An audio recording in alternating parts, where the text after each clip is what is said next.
Welcome to Overtime Hockey Talk. My name is Mark Paul, my co-host Justin Baker, and I here to tell you, if you haven't heard yet, which if you haven't heard yet, I'd be shocked because you're listening to a pretty niche hockey podcast right now, but the playoffs are going to begin on August 1st, barring, life. If anything happens, who knows what'll actually, if that'll get pushed back. But right now, all we have is August 1st, and I'm sticking with August 1st. I believe training camp starts on the 13th. Yeah, right? That's correct. July 13th. And we're finally going to have something to freaking talk about. It'll be great. Until then, because there's still really nothing to talk about other than ridiculous rules like having a club compliance officer just following you around. They literally have hall monitors for their phase 4. Hall monitors. Actually amazing. Go and read the you can download the PDF at NHL.com for the phase 4 and all the little things that they have to be checking for constantly. But there is a league facility hygiene officer. So there's that. That's who the club compliance officer has to report to. He watches people shower, basically. By 10 p.m. local time. He has to report that they've completed all their different screenings. That's fantastic. It's amazing. I love that you call it a hall monitor, though. That's the best way to put it. The NHL hall monitor. Okay. We know that the league's coming back. Obviously, we know there's COVID stuff. There are players who have COVID right now. They tested positive. I know that at one point it was reported that Austin Matthews had tested positive by Damian Cox, I believe, in Toronto. And the Leafs came out and when asked about his condition, they said, it's none of your business. We're not telling you whether he tested positive or not. And you don't actually know if he did. It's just none of your business. So I guess that's I guess we're not going to tell people which players tested positive, even though we're totally willing to tell you if Austin Matthews had a twisted testicle, that's why he can't play tonight. But he's not going to say I tested positive for COVID-19. That's weird to me. But you think for the league being so having so much clarity on what they're going to do in terms of all of this stuff, you think at least this one little aspect of it, who has it, because you could have some. I mean, granted, yes, teams are going to have to stay in this bubble, but I guarantee you there's going to be some guys that maybe, get into some shenanigans or something along the ways. I mean, boys will be boys, right? So you think if they at least come out and say, this guy had it, then you can have, maybe another player, security guard, whomever, be like, oh, crap, we went out and did this, but nobody knows, so maybe I should go get tested. Right. So a little bit of clarity that. This is what I'm very curious about. So there's a potential that during the first 3 rounds. We'll count the preliminary round as a round. So there's going to be 5 rounds of the Stanley Cup playoffs. In the conference finals and the Stanley Cup finals, everything as of now will shift to Edmonton. So you've got 3 rounds with, several hundred players, men who, younger men who are all trapped inside of a bubble together. You can't go and see your family, your girlfriend, whoever it may be that is your significant other. I want to know how that's going to go. There are going to be, I can guarantee you, there are going to be more fights than you can imagine. There are going to be some pent up people. I was going to say that is just real life. People, I mean, look, we hear about it in real life, right? I mean, during all the lockdowns they had in all the states, divorce rates going up, right? Because people in close quarters for so long, not getting any space, shit boils over sometimes. Yeah. And I'm just saying that no sex is gonna. Well, there's that too. But, I mean, let's just. I guess be honest, you're hoping that you can they list out here's all the individuals on your quote unquote team that your team the employees they can have joining you in the bubble. I mean, I guess you're really there. Maybe you can get your wife hired as the massage therapist or the chiropractor or something in there. Then she's in the bubble with you. Yeah, that's what you got to do. Or go make friends with the one content creator / social media individual. They're going to be popular. There you go. All right. On the show, the rest of the show, now that we've just, taken it to hell, we're going to rank the top 10 American-born players. Top 10 Americans all time, we'll say. You don't have to be born in America to be American. So we're going with, like, hey, these guys played for Team USA or whoever it may. They are American, whether they're born in America or they, had dual citizenship, and then they decided we're going to play for Team USA, and they did for their whole entire career. That's cool with us too. If you haven't heard our other episodes where we rank the top 10 players from Finland and who else did we do? Sweden, Czech Republic. No, we didn't do Sweden. We did the Czech Republic and Finland. Yeah. But we also did all 31 teams, and you can go back and listen to those. Just subscribe wherever you're at, and you'll be able to find those episodes. Or go to othockeytalk.com. They're all on there. We generally do a just missed, and I feel like I have a lot of people who just missed my list. Like a lot of guys I wanted to put on here, and to be honest, I actually thought about making a top 10 for goalies and then a top 10 for the rest of the guys. Or a top 10 per position. And maybe we'll have to do that later. It's a little harder with Finland and Czech Republic.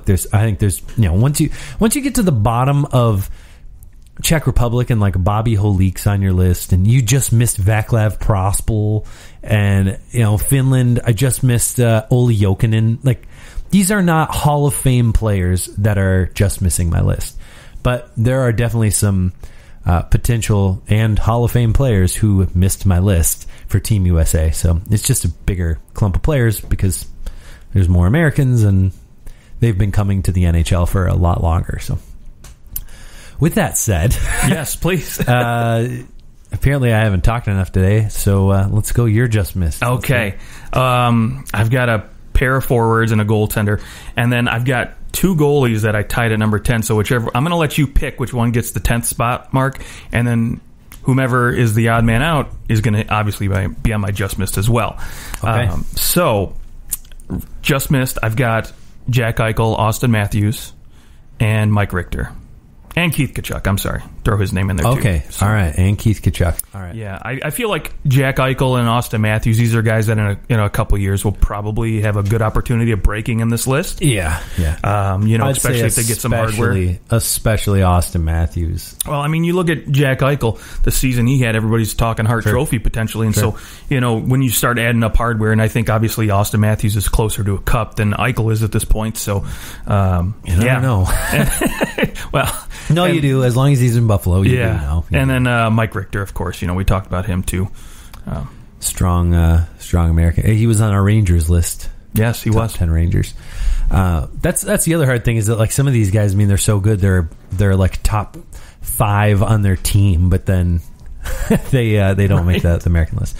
I think a lot of people will probably be surprised in who's on my just missed. I also like I really on my list right now. There's only one active player, so I really didn't include many active players. I'm sure that Austin Matthews can make this list eventually. Same with Jack Eichel, but for now I'm leaving them off. They just don't. I mean, both of them have like under 500 small games. Resumes, yeah, way under 500 games. So, the only other active player I considered was Phil Kessel. He is 14th all time in points as an American-born player, and he is 12th all time in goals. Just not enough though to get him over the hump of some of these other guys. And yeah, that's my. Oh, sorry. So the rest of my just missed. I have Tom Barrasso on my just missed. That's a good one. Okay. Yeah, and I also have Jonathan Quick on my just missed. Okay. Two guys that I was like, why? Like, how am I going to leave them off my just missed? This guy that like Jonathan Quick basically won a Stanley Cup for the LA Kings, right? But when I looked at his regular season numbers over the course of time, and the amount of how he stacked up in terms of like where he was at in Vezina trophy voting, and yeah, he had some really nice seasons, where he's 3rd in Vezina trophy voting, 5th. He was 2nd. He was 8th. He's 7th, 9th. Obviously, he's a good goaltender. He never won the Vezina, though. So I just kind of left him off the list. I think that his success came more because of the team style in front of him, and honestly, once they changed the pads, he was much less of a player. he kind of took a little step back and became somewhat of an average goalie. I mean, the last 2 years he's been subpar. Right. Yeah, and Jack Campbell's obviously been which yes, he's on a bad team, but you just said Jack Campbell took advantage of it. Yeah, he did fine on the bad team. So he misses my list. And Tom Barrasso, I mean, he won a Vezina, he won a couple Stanley Cups. His numbers are just rough. It's hard for those guys in that era. I feel bad because the goalies in that time. It is hard. I mean, he was certainly he was in his first 4 years. He won the Vezina and was second in Vezina Trophy voting twice. And then he was second later on and third a few years after that. But he really didn't have, I don't know, it's those numbers, even once you start pushing up into the era where I know that he was an older goaltender. I mean, his best year was 97-98 when he was 32 years old in terms of goals against, other than I guess his second year of 267, but he had a 207 goals against with Pittsburgh that year. I mean, that was a great year, but he only played 63 games. Yeah. So yeah, that was kind of his like hurrah year with really nice statistics. The rest of the time, I mean, some years he's in like the 8.6s, the 8.5s, the 8.8s in terms of save percentage. So yeah, I mean, I know it's the 80s and things are crazy, and but I just felt like he also was on a phenomenal team. Yeah, he got to play on Buffalo, more Pittsburgh. Once he was on a really good team and winning the Stanley Cup, his numbers really didn't get much better other than his wins. So, I don't know. I just left him off my list. Okay. Yeah, fair enough. I also, too, left Barrasso and Quick off my list. They didn't even make the cut for me because I'm kind of like, where you were with Quick. Granted, he did win a Conn Smythe, and he did, basically backstop a team to the Stanley Cup and put this team on his back, but I think the system in front of him helped a lot more than I think with some of these other, players. And, especially when you look at whomever Mark chooses for my number 10, I think they were more instrumental in the success of the teams in front of them than I think maybe Jonathan Quick was for the LA Kings. Okay. Well, I'm curious who's going to be on this. All right. So both my guys I have tied at 10. You get to pick. One of them has one Vezina. The other has two. However, the one with one has a longer career. So we've got Ryan Miller and Tim Thomas. Okay. All right. Right. Both guys who missed my list. Okay. Yeah. I thought about Tim Thomas. Just didn't really play long enough, I guess, to like push off some of these other guys. Sure. And Ryan Miller is the all-time leading most wins in U.S. history, and second most games played behind Van Beesbrook. He never made it to a Stanley Cup. That was the hard part. He made it to I think a couple conference finals with the Sabres. So I mean, obviously it's not like it was entirely his fault that was the case. I have a hard time picking Tim Thomas, though. Okay. I think it warrants, having the most wins ever as an American-born goalie. So I'll go Ryan Miller at number 10. I think. Okay. Sorry, Tim Thomas, you're out. Tim Thomas on the just missed list for Justin. All right, you're number 10. Well, my number 10 was now, like, since we're sticking with goalies, my number 10 is John Van Beesbrook. Okay. So, I mean, he is, he had such an interesting career. He's the second all-time wins for Team USA.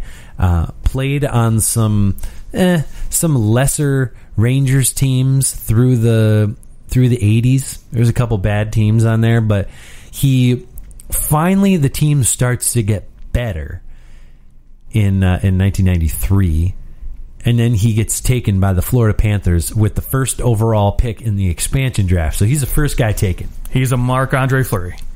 Goodbye, John Van Beesbrook. The year that he starts with the Panthers. He finishes with a 21, 25, and 11, and that's ties. No OT wins in that day. 21, 25, and an 11 with a 924 save percentage. And this is in 1993. Like, this is not a year where that is paltry. He's like up there leading the league in save percentage, and he's on a terrible, terrible team. He had 55.6 goals saved above average, which is 7th highest in the history of the National Hockey League. I actually looked it up because I was, like, all right, who has the highest? Yeah. Who has the best season for goals saved above average? It's Bernie Parent in 73-74. He has 73 goals saved above average. What? So, yeah. How many wins is that? Quite the season. Gosh. But he was so good. So instrumental in getting, like, players wanted to come to Florida because of Beezer. Like, not just the fact that he was a great goaltender, but he also was a great dude, and so that helps as well. But third in Hart Trophy voting, and he was 4 games under 500 in that year. He also was 5th in Hart Trophy voting in 85-86. when he won the Vezina and was on the first team All-Star. He could dominate like hardly any other goalie could. He just happened to play on some bad teams and got shuffled around, but I think that he is one of the best Americans to ever play the game. He also, in the playoffs, just in 22 games in the playoffs, in 95-96, when the Panthers went to the Stanley Cup Finals, got swept by the Avalanche. He had a 932 save percentage, 18 goals saved above average in 22 games. Not On too average, shabby. he basically was saving an extra goal every single game, which is on par to his regular season where he had 55 to 57 games. So he had probably the best, I think some of the best seasons as an American-born goalie. Never won a Stanley Cup, but I'm definitely not holding that against him. So not too often that a goalie is in the Hart Trophy voting. I know that goalies have won it, but very, very it's few. tough. Very few, and no American goaltenders. So that's my number 10. That's a good pick. That's I like like the it. longest number 10 ever. Yeah, well, it's worth it. That's I right. liked it. That's right. And by the way, he is actually not in the Hall of Fame, but he should be. I agree with you on that one. He absolutely should be in the Hockey Hall of Fame. Yeah, give it time. I mean, He's the only one on my list not in the Hall of Fame outside of my one active player. Okay. Who obviously can't be in the Hall of Fame. Let's go to your number 9. Number 9, Jeremy Roenick for me. Okay. Growing up in the 90s watching hockey, he was pretty much what I thought of when I would think American-born players. He and another D-men were always kind of the first go-to guys I thought of when I thought of Americans. They were tough to play against. They kind of had this power forward-ish type style to them. And he was a goal scorer. I mean, let's face it. A lot of people, I looked at a lot of other lists, and I saw him higher on a lot of people's lists, but I will say the one knock for me is, he came out of the gates and he was hot, right? I mean, he obviously had his first year 20 games, but after that, he came out and, he had 4 straight seasons of 40-plus goals and, 94-plus points in 4 straight seasons with Chicago. And a couple years in a row with 50-plus. Right. But after that, it's not like it kind of, the bottom fell out, but he wasn't producing at the same rate. Yeah. And obviously he had a pretty good Chicago team at the time to play with. Goes to Phoenix, and he hooks up with Keith Tkachuk, another American who made my just miss, but wasn't as dynamic. And I think maybe that was more to the defensive style the game was starting to develop, and maybe he just couldn't adjust. But I mean, all in all, he was still a well-rounded hockey player. He's 4th all time in scoring for American players. The guy was hard to play against. He went hard every single shift, and for me, he's my number 9. Okay, yeah, I have him at number 8. Okay. And I have Keith Tkachuk at number 9. So the reason I put Roenick a little ahead of Tkachuk, I mean, he had a longer career, slightly longer. many more points, and I also thought that Roenick could skate. I mean, he had some white skates. I don't know if you've seen those pictures of him with white skates. I think playing for the Flyers, he definitely had white skates, but I think he might have had some for the Blackhawks. I don't remember, but where Tkachuk was your like hard power forward, I think that Roenick bumps him a little bit, but I think almost like one of those 6-1s. Would you take Tkachuk and Roenick? Sure. Welcome Phoenix Coyotes into the league. Both these guys, I mean, they have been on some lists together for the Arizona Coyotes. They were both on our list. I could switch them around and wouldn't really care too much. For my sake, they were almost identical points per game in terms of how much they played, and I think I'd rather have Jeremy Roenick as a player than Keith Tkachuk, but maybe that's my like recency bias, wanting the faster player right now, because Keith Tkachuk, no way in hell could he play in the NHL now. He would be very, very slow. But Keith Tkachuk, I mean, the one thing that he maybe has on Roenick a little bit is he did have a couple years where he was up for the Hart. He was at least like in the top 10. We had one year where he was 10th in Hart Trophy voting. He was second team All-Star a couple times, whereas Jeremy Roenick never was.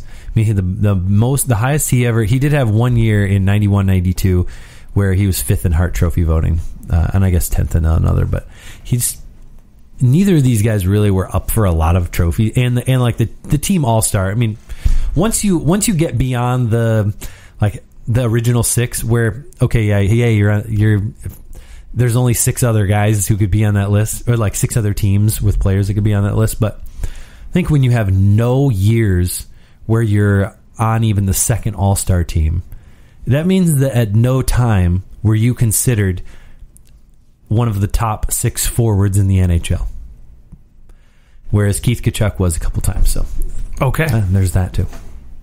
I guess I should have Keith Tkachuk above Jeremy Roenick. I think I did, and I switched the two of them around a bunch. So, I mean, you can't argue with. I'm switching them around. So. Keith Tkachuk, you're going to number 8. Wow. Roenick dropping to number 9 on the fly. Can you believe it? On the fly. Let's go to your number 8. Number 8. Since I hogged it.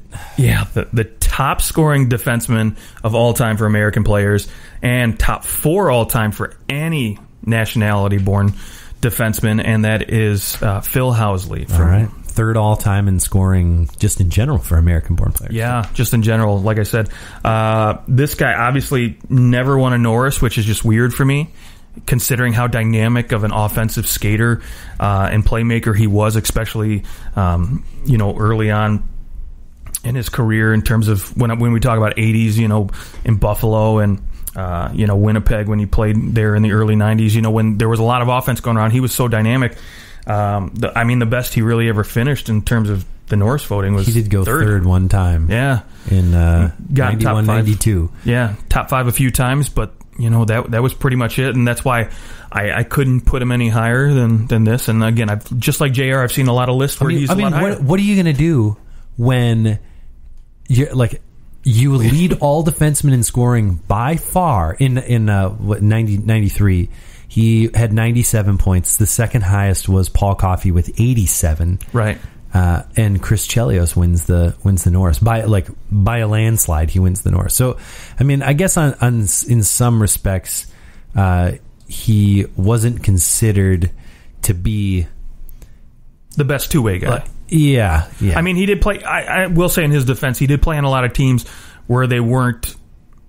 I don't want to say good, but they weren't like one of the top teams in the NHL at the time. Right? They were never really like real serious contenders. I know, playoff wise, you look at it, he never really played more than 10 games but once, and that was in 97-98 with Washington. And outside of that, his first year in Buffalo, they played 10 games and that was it, playoffs wise. He never played on teams where they were serious contenders for the Cups. Right. And so maybe that hurt kind of, his, and I'm not sure how the voting was back in the 80s and 90s, for the Norris, if they voted before the playoffs like they do now. Yeah, they did. Yeah. Okay. Yeah, so that might have hurt his chances a little bit, but this guy was dynamic offensively. He was just a great skater, a great passer. He saw the ice wide open and he always made plays, and so for me, he's my number 8. Okay. Let's go to Well, my number 7 is actually Phil Housley. Okay. So we'll stick that. You can go ahead and just roll right onto your number 7. Roll it. Okay, number 7 for me is the first American player, first American-born player, I should say, to score 500 goals, and that's Joe Mullen. Okay. Yeah, right winger. He's not on my list, actually. Okay. Wow. I mean, I've seen. I mean, here we go. I'm looking at this list. And I'm like, okay, so who else is not on his list? Because, this guy, a 3-time Cup winner, 2-time Lady Byng winner. This guy was about as gentlemanly as you could in the 90s and 80s. Yeah. For the time.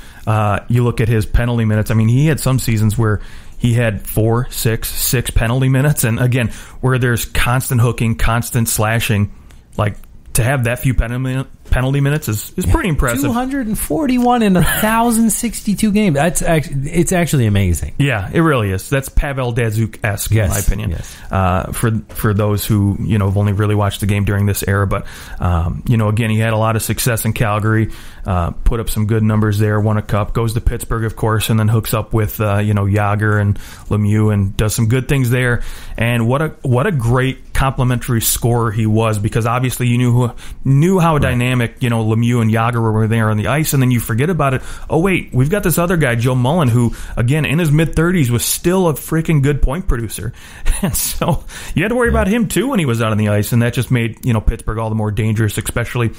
He had the most points in his career when he was 31 years old. Right. Yeah, 110 points. Yeah, guys like that. 51 goals. You'd think in their 20s would be more dynamic, but obviously, he's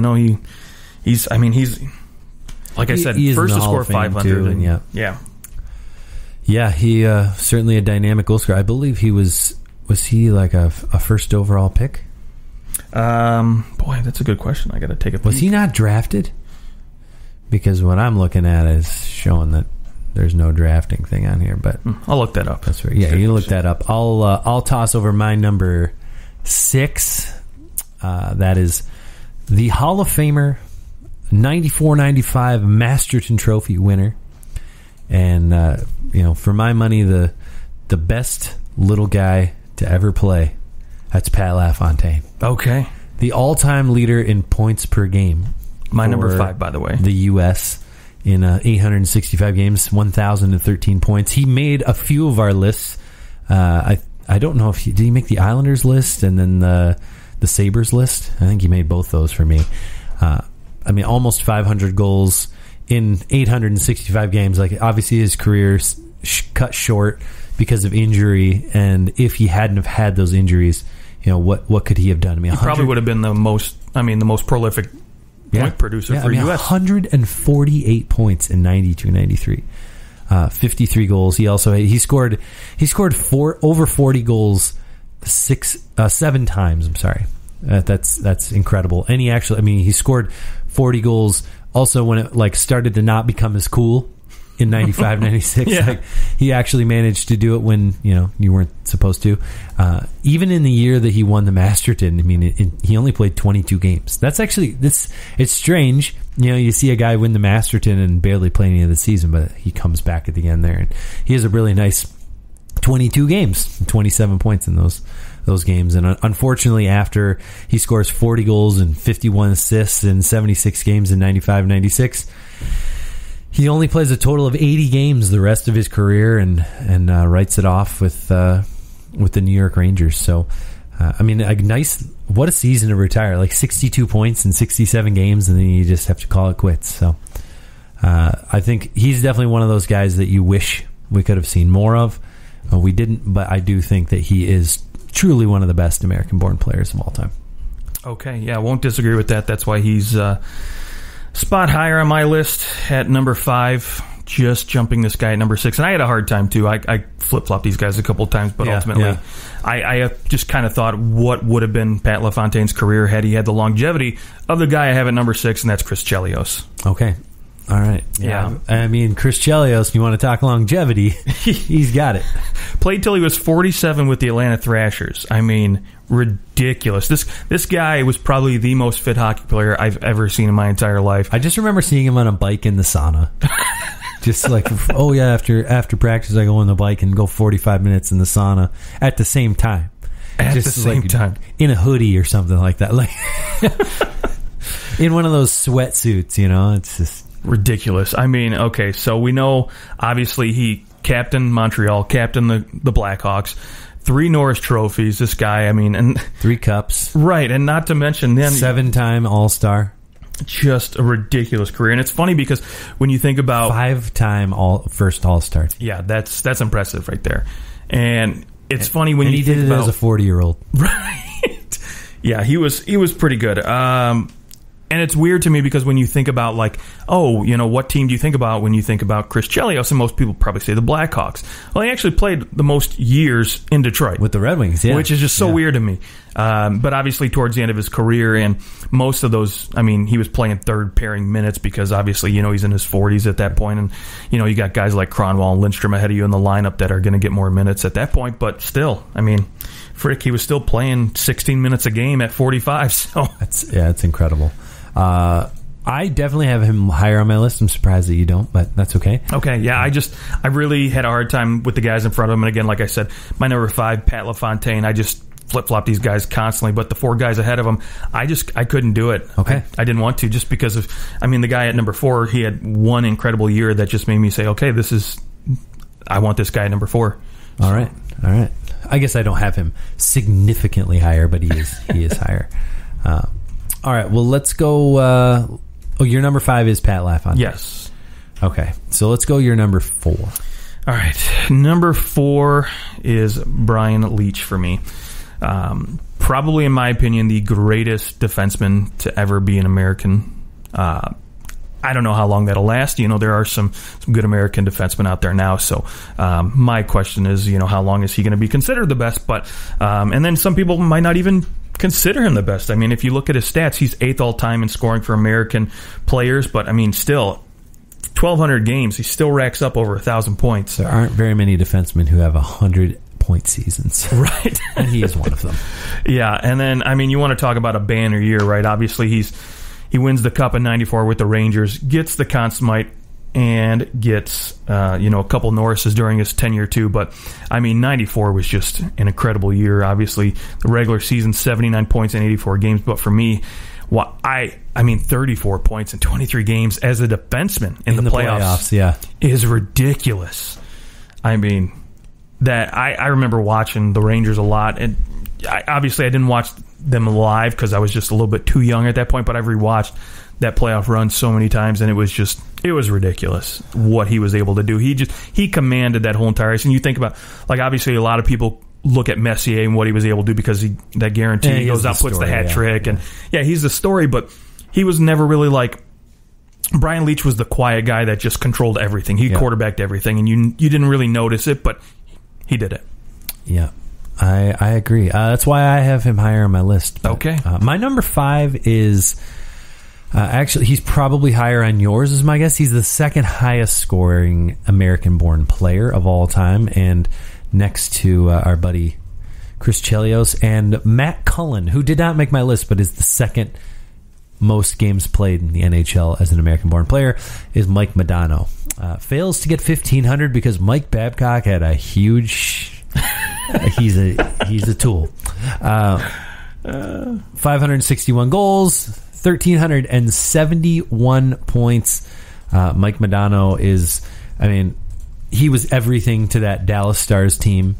He was taken by the Minnesota North Stars and played there for 4 years, and has a great start to his career. And really, I mean, what better player to have on your team as your first overall pick? You move to Dallas, and of course, first year he scores 50 goals. He has his best season of his career with 93 points. But he definitely learned to play that defensive style of game later on when, Ken Hitchcock comes, and here we go. Who knows how many of those this player's better at defense now, or was it just that they played a system and they actually did it? Right. I'm sure they had the ability to do it all along. They just didn't. But yeah, he was a much better player under Ken Hitchcock in terms of defense, and he's still scoring over 30 goals. He had so many 30-goal seasons, and could always score. 561 goals. Phenomenal player from Livonia, Michigan, which is actually where we record from. So, Yeah, and I Mike can't tell you. Modano's hometown. Yeah, and he was born in Westland, I believe it was. Well, yeah, they've got the lovely Mike Modano Arena in Westland. I've skated there quite a bit. It needs some upgrades, so Mike, why don't you open up the checkbook? Yeah, okay? let's go, bro. I assume he's higher on your list. There you go. Not that much higher anyways, but yeah, he's number 3 for me. He's number 3, okay. Yeah. Wait, so who was your number 4? Number 4 was Brian Leach. Brian Leach, okay. Yes. So my number 4 is Chris Chelios. Okay, yep. So I go Modano at 5, Chris Chelios at 4, and then I've got Brian Leach at 3. Okay. So I'm nudging Brian Leach a little bit in there. Even though Chris Chelios did win, he does have the most Norris trophies out of any defenseman born in the United States. Sure. I'd also say that he probably, he's got probably the most hardware out of anyone, especially when you consider those all-star votes that he has. But yeah, I think you could flip-flop. Brian Leach and Chris Chelios are like the complete opposite players. Yeah, one had grace and one had grind. Chelios' best season was 48 points. His second best was 40 when he was 40 years old for the Red Wings. I mean, Brian Leach had a 100-point season. Completely different players, but both very effective, and both were known for being great defensemen. And so I think go ahead and just say they're tied for 3rd. There you go. That's what I'll say. Okay. Which takes us into my number 3. Your number 3, yeah. Yeah, Mike Modano for me comes in at number 3. Okay. I wanted to put him a little higher, but he doesn't have hardware. He was never a first all-star guy. He was consistent, though. I mean, that's the great thing about Mike Modano is you knew what you were getting day in and day out. He was, he'd consistently give you an 80-point season every year.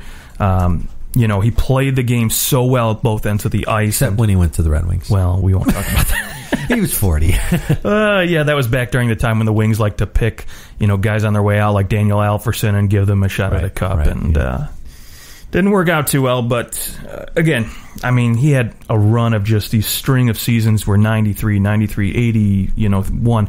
Just, again, consistency, constantly, up for the Selke, Lady Byng, only made the second All-Star team once, and again, no hardware to go with it, and just the one cup, and I think that's, really why he didn't go a little higher on my list. Yeah, yep, same.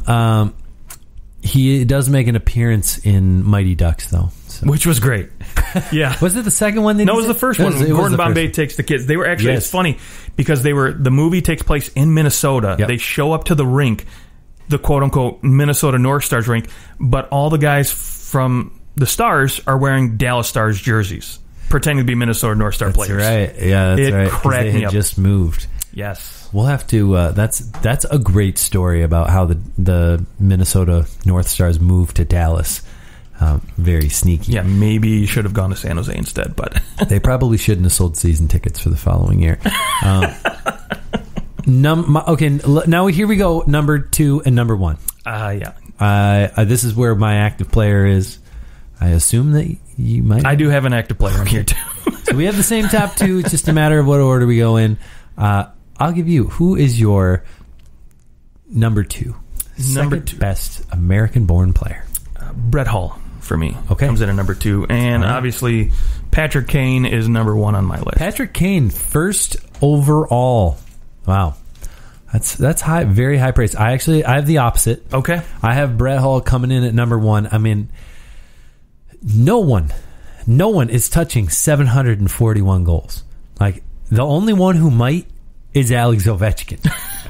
Well, he probably, Alex Ovechkin will top 741. But in terms of American-born players, I mean, there's no way Patrick Kane's not going to touch that. I mean, obviously, he's no way. Definitely more of a he can score goals, but he's a playmaker. He's got that playmaker ability. Austin Matthews, does he have the ability to go and like score 50 goals? I mean, Brett Hull had 86 goals, and there's some insane seasons that he had. I don't think anyone will ever top his most goals ever. He's got the most points ever. It's going to be tough to get basically 1,400 points in your career. So for my money, I just think Brett Hull is so good. 2-time Cup winner. He won the Bing. He won the Hart. He won the Pearson. I know that Patrick Kane also. I mean, we're splitting hairs here. Go ahead, give me either guy. But Patrick Kane, he wins the Calder, the Hart, the Art Ross, the Pearson, and the Smythe. Also, Brett Hull would have won the Maurice Rocket Richard Trophy had there been one. So that's very true. Also that. Yeah. Again, I can't argue with you with whomever you put at number 1 or number 2 in this instance. I mean, we know what you're getting. Obviously, the goal scorer with Brett Hull and the playmaker, the flash with Patrick Kane. And to me, I just love Patrick Kane's dynamic ability. He can do anything on the ice. And, you know, to me, Brett Hull wasn't necessarily just a one-way street, but he was mostly goals. I mean, let's just be honest about it. Granted, I'm still put up 500 assists, plus assists in his career, so not too shabby.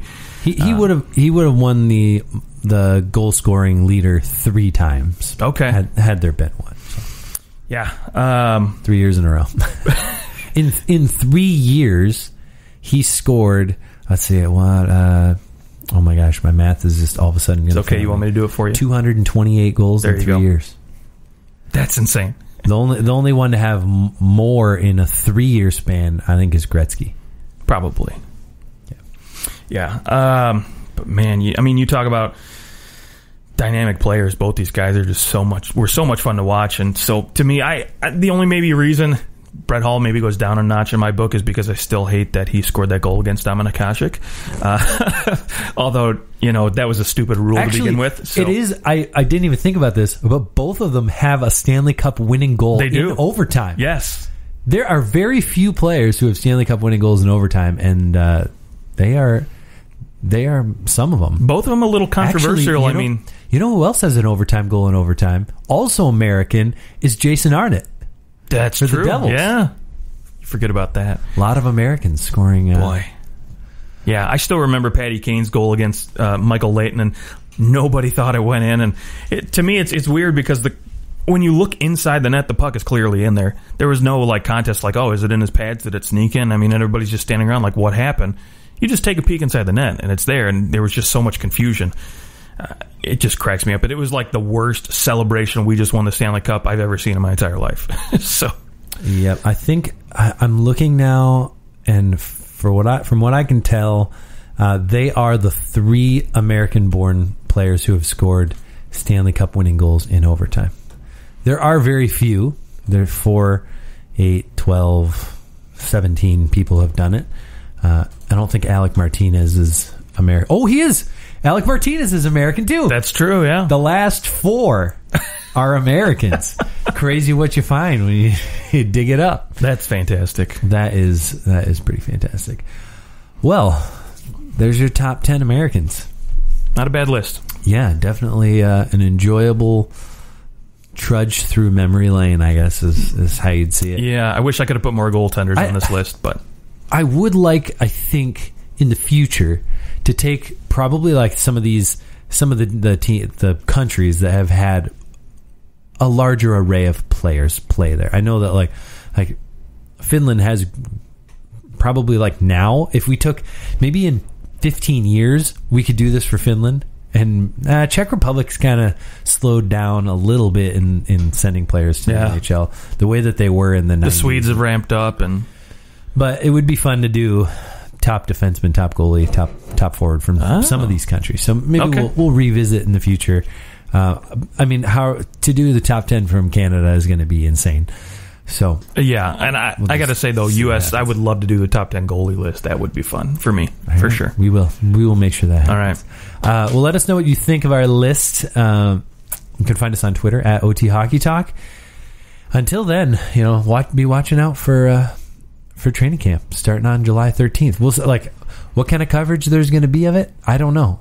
I don't know who's going to be let in to send stuff out. It'll obviously be this one content creator that each team's allowed to have, but there's got to be someone in the locker, someone around who is going to be covering these teams and sending out stuff. So we'll see what happens. But next time we speak, there will be real, actual things happening. I can't wait. I can't wait. You guys have a great rest of your day. We will talk to you when the NHL training camp returns.